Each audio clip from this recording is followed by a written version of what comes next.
అన్న కేసులో ఇవాళే ఆఖరి తీర్పు వెలువడబోతోంది.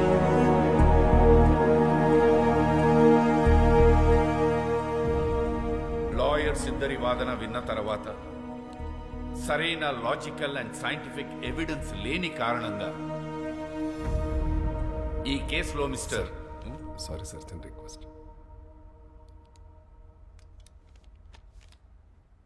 ఎవరైనా ఈయన మిమ్మల్ని కలవాలని రిక్వెస్ట్ చేస్తున్నారు సార్. రమ్మను. ఆఖరి క్షణాన పర్సనల్ రిక్వెస్ట్ కింద ఈ కేసులో ఒక కొత్త సాక్ష్యాన్ని కోర్టులో ప్రవేశపెట్టడానికి నేను అనుమతిస్తున్నా.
మిస్టర్ మనోజ్ సింగ్ రాయ్, చెప్పండి, ఈ కేసులో మీరేం చెప్పదలుచుకున్నారు?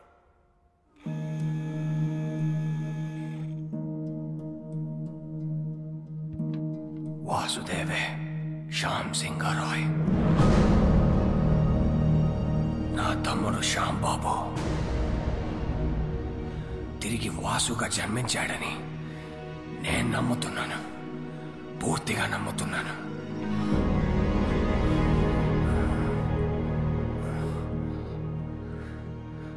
అతనే Shyam Singh Roy.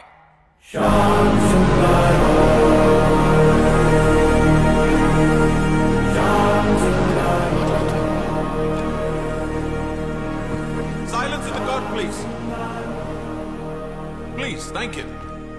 Pardon me, Your Honor. Mr. Roy, వాసుదేవే Shyam Singh Roy అని 45 years బ్యాక్ మీ తమ్ముడు చనిపోయాడే, వాడు ఇప్పుడు మళ్ళీ తిరిగి పుట్టాడని 85 years ఉన్న మీరు చెప్తున్నారు, మీరు నమ్ముతున్నారు. ఫైన్. కానీ ఇదే విషయం నేను, జడ్జ్ గారు, కోర్టు, ఈ పబ్లిక్ వీళ్ళందరూ ఎందుకు నమ్మాలి? Can you give me one good reason why? Vasu Shyam Singh Rai stories copy కొట్టలేదనడానికి మీ దగ్గర ఎవిడెన్స్ ఏదైనా ఉందా? శ్యామ్ సింగ్ రాయ్ వాసుదేవ్గా మళ్ళీ తిరిగి పుట్టాడనడానికి మీ దగ్గర సాలిడ్ ప్రూఫ్ ఏదైనా ఉందా? I'm asking you, Mr. Roy, please tell me. The court wants to know. ఉందే, ప్రూఫ్ ఉంది. నాతోనే అంతమవుతుందనుకున్న నిజాన్ని, సింగారాయ్ కుటుంబపు విషపు కోణాన్ని ఒకరు కోర్టులో బయట పెట్టారని తెలిసిన తర్వాత నా కాళ్ళు చేతులు ఆడలేదు.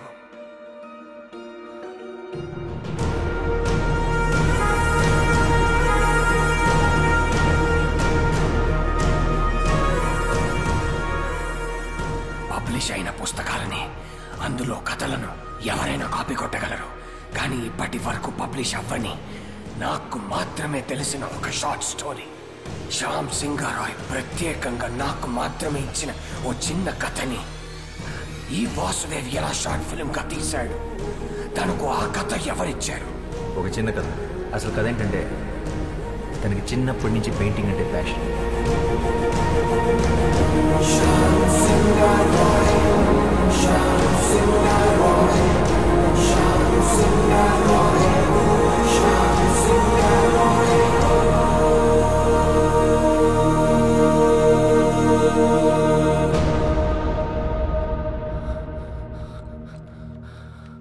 శ్యామ్ తన స్వదస్తురితో నాకు మాత్రమే ఇచ్చిన ఈ కథ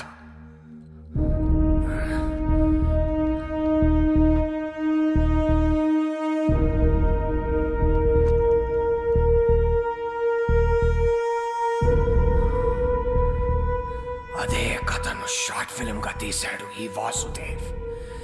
ఎలా?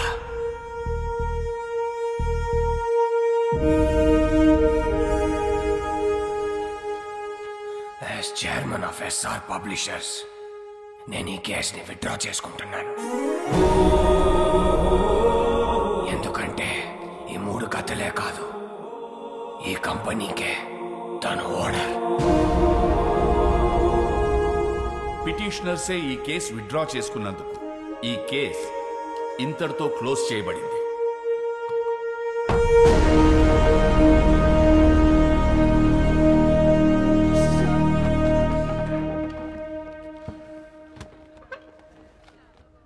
నేను ఓడిపోలేదు, కానీ నువ్వు గెలిచావు. Good job. I'll see you in court again. All the best.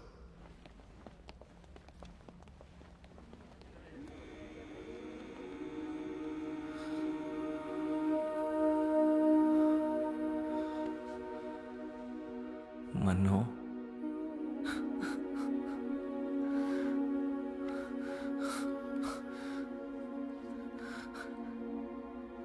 నన్ను క్షమించరా శ్యాంబాబు, నేనే నిన్ను చంపుకున్నాను. అన్నయ్యలు అంత పని చేస్తారని నిజంగా నాకు ఆ రోజు తెలియదురా. కానీ నువ్వు మొండోడివిరా, అందుకే మళ్ళీ జన్మించావు.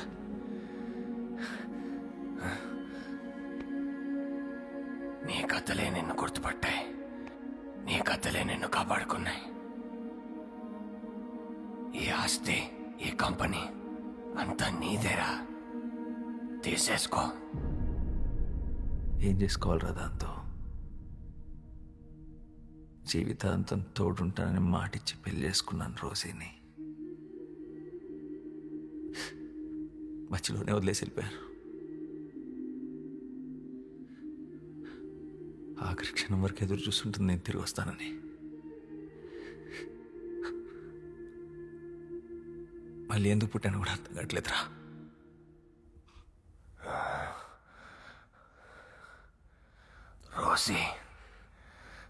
రోసి బ్రతికే ఉందిరా,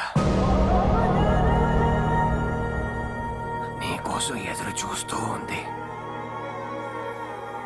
అంటే ఇప్పుడు రోజీ బ్రతికే ఉంది. మా మామయ్య వాళ్ళ ఊర్లో దాచుంచాను. అన్నేళ్ళు చనిపోయాక మాతో పాటు వచ్చేయమని చెప్పాను, కానీ తను రానంది.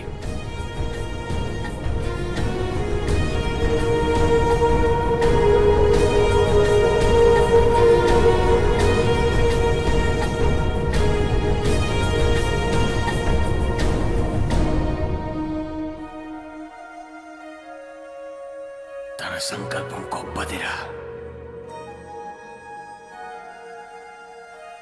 అందుకే నువ్వు మళ్ళీ జన్మించావు.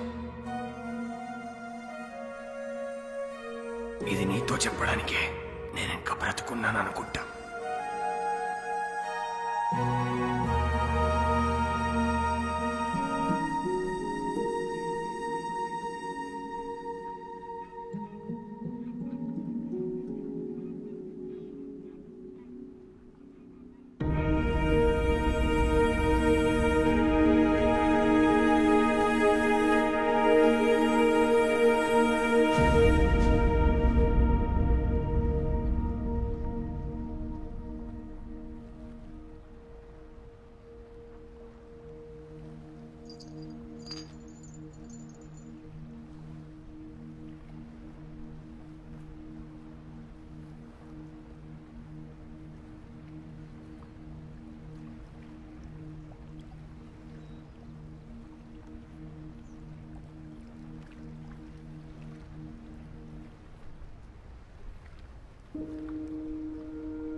రాసలీలను కాదని అనగలమా కథ కదిలే వరసనా తమ ఎదలేం తడిసినా గత జన్మల పొడవున దాచిన దాహము ఇప్పుడే వీరికి పరిచయమా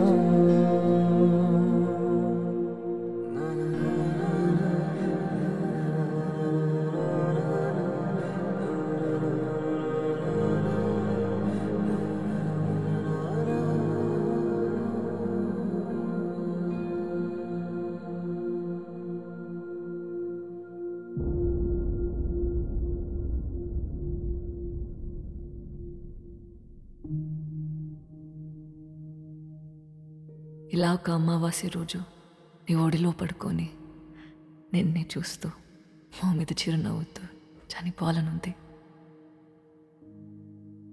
అదే నా ఆఖరి కోరిక.